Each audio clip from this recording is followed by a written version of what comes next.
Every single time at the gas station, 92nd octane, 95th, diesel. Sounds familiar, doesn't it? But what if I told you that this choice was forced upon us over a century ago? What if automobiles were originally meant to run on alcohol? Yes, yes, ordinary alcohol that you can distill from sawdust itself. Just imagine the scent of freshly cut grass or apple cider. That's the kind of aroma that could have filled our highways. What I'm about to reveal will completely flip your understanding of the entire history of automotive engineering and the oil age. Picture this scene, 1896, Detroit. In a barn, a mechanic named Henry Ford is putting together his very first quadricycle, and he's filling it up with pure ethanol, not gasoline, alcohol. Honest to God, when I first stumbled across this fact, I thought, mistake. No way this can be true, but it turns out that's exactly how it was. What's more, Ford believed alcohol was the perfect fuel for automobiles right up until his dying day. You know why? The numbers are absolutely mind-blowing. Alcohol's octane rating, over 100 units. That means the engine runs more powerfully, more smoothly, without knocking.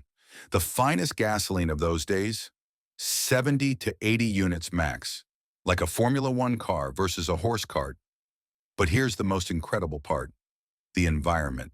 Exhaust from an alcohol engine is 83% cleaner. Your jaw drops when you realize, way back in 1896, humanity had its chance to dodge the ecological disaster from automobiles. And it all began even earlier.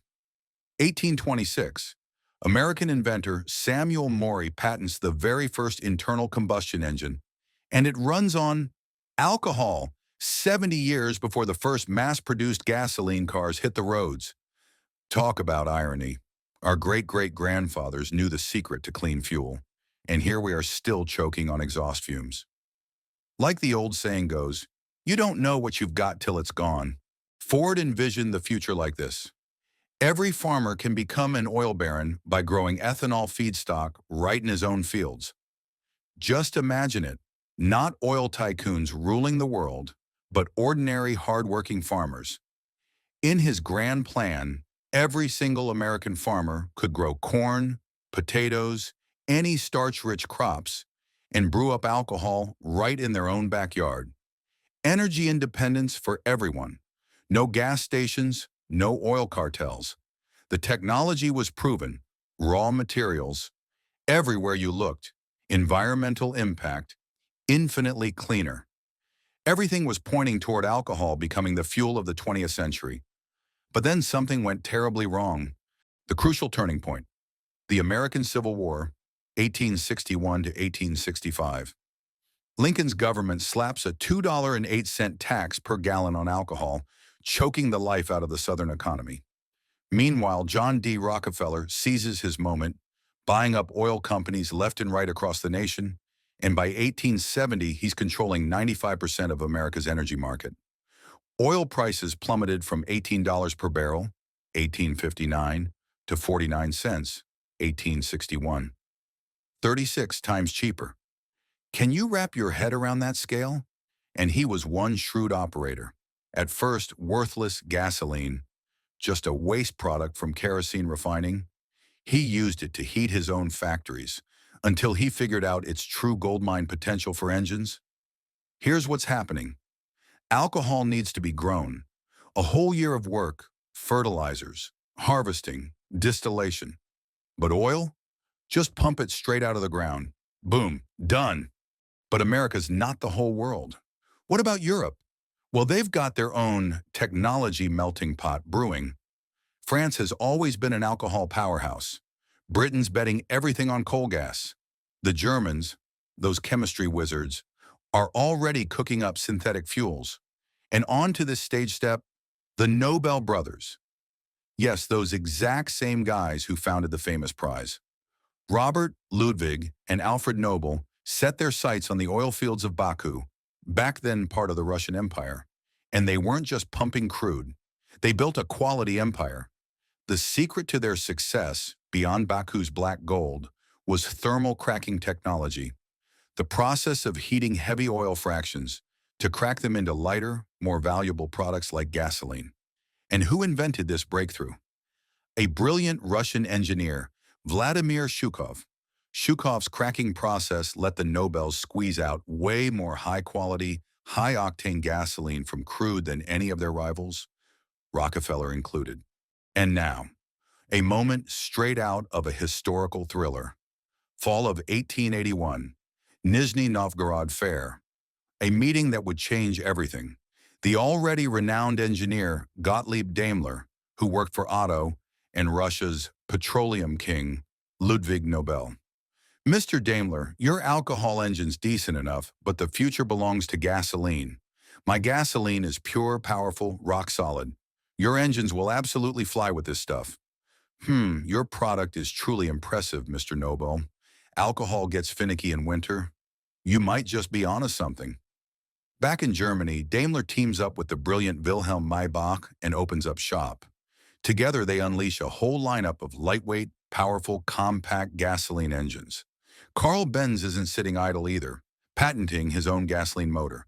The automobile industry made its choice, and that choice was gasoline.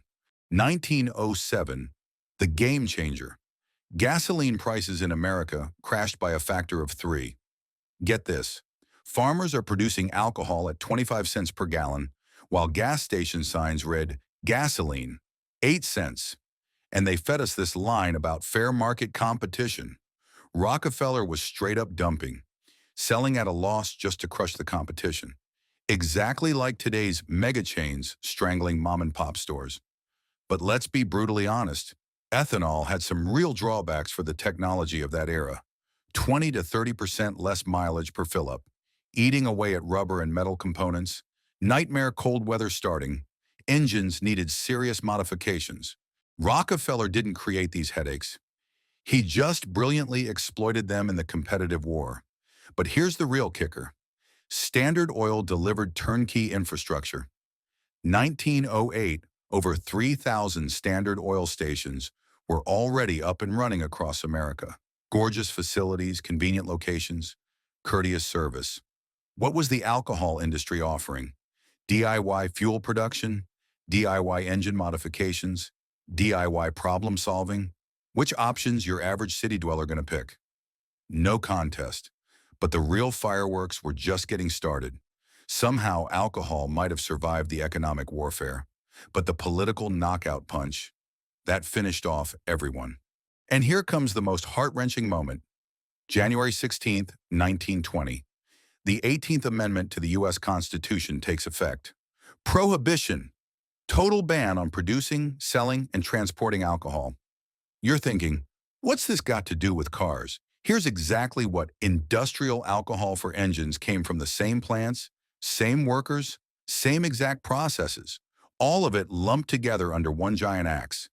Try picturing this nightmare. Some farmer in Iowa wants to fuel his tractor with his own home-brewed ethanol. Federal agents come pounding on his door. Hands where we can see them. Illegal booze operation. It's absolutely chilling when you grasp just how massive this catastrophe was. In one single night, they obliterated the entire alcohol fuel industry. Plants shuttered, equipment scrapped, experts scattered to the wind. The devastation is absolutely staggering. Before Prohibition in the USA, 1919, 2,300 ethanol production facilities, 50,000 farmer producers, 12% of vehicles running alternative fuel. After Prohibition, 1921, 47 plants strictly for medical purposes, 1,200 licensed producers, 0.3% of cars on ethanol. In just 2 years, an entire industry got virtually wiped off the map. Want to guess who was aggressively pushing for prohibition? 3 guesses. Bingo. The oil companies. You could say they pulled a fast one on the whole damn country under the banner of fighting demon rum. 1925. Henry Ford sits down for an interview. Prohibition has made alcohol fuel development absolutely impossible. We're being forced into gasoline. 1927. Ford's final plant making alcohol engines shuts its doors forever. When they finally killed Prohibition in 1933, it was way too late. That ship had sailed. Gas stations, wall-to-wall gasoline, engines, built for gas, habits locked in stone. The early bird gets the worm. But history's got a wicked sense of humor. When World War I exploded, 1914 to 1918, Europe suddenly rediscovered alcohol. In Germany, completely cut off from oil imports, something absolutely unprecedented happened. Cars, trucks, even battle tanks were guzzling alcohol distilled from potatoes and sugar beets. The exact same story played out again during World War II, 1941 to 1945. America jumps into the war and, surprise, discovers a critical shortage of high-octane aviation fuel. So what do? Rush to rebuild alcohol production. Throughout the war years, ethanol output in the USA skyrocketed to an absolutely unprecedented 600 million gallons annually. American Mustangs and Thunderbolts were soaring on fuel spiked with that very same alcohol they'd recently written off as yesterday's news. But the second the war ended, right back to dirt-cheap gasoline, like none of it ever happened. The war proved alcohol's incredible value to the entire world, but peacetime economics went crawling back to the easy road. But not every nation just rolled over for oil dependency. In 1973, while the whole planet was getting hammered by the oil crisis, Brazil pulled off something revolutionary: the Pro-Álcool program, a nationwide ethanol production initiative using sugarcane. Starting in 1976, every single drop of gasoline in Brazil contained 10 to 25% ethanol. And in 1979 came an event that should have made every history book. The Fiat 147 became the world's very first mass-market car running on pure 100% ethanol. Today in Brazil, every gas station gives you options: straight gasoline, pure ethanol, or any blend you want. Drivers choose for themselves what to pump based on price and personal preference. Can you believe it? What Henry Ford was dreaming about a century ago, the Brazilians actually made real. If alcohol had crushed gasoline back then, at the dawn of the century, every little village with a basic still would have become its own mini refinery. Farmers would have transformed into petroleum barons, and this stranglehold of centralized supply chains and foreign imports never would have gotten this insane. But history chose a different fork in the road, and here's what we got: energy wars, economic sanctions, geopolitical chess games. You know what's really wild? Today we're watching this exact same drama unfold with electric vehicles. Once again, it's technological revolution, corporate warfare, lobbying battles, Tesla taking on big oil, just like Ford versus Rockefeller 100 years back. If this historical deep dive blew your mind and you picked up something new, smash that like button and subscribe to the channel. That's the ultimate reward for all my digging. Draw your own conclusions. But never forget, whoever controls the energy controls the future. And that's the ultimate lesson from this forgotten war between alcohol and gasoline. What do you think? Are we going to repeat history's mistakes? Or will technology finally beat the old power games this time around?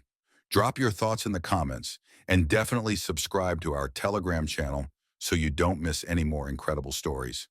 We've got tons more mind-blowing content coming your way.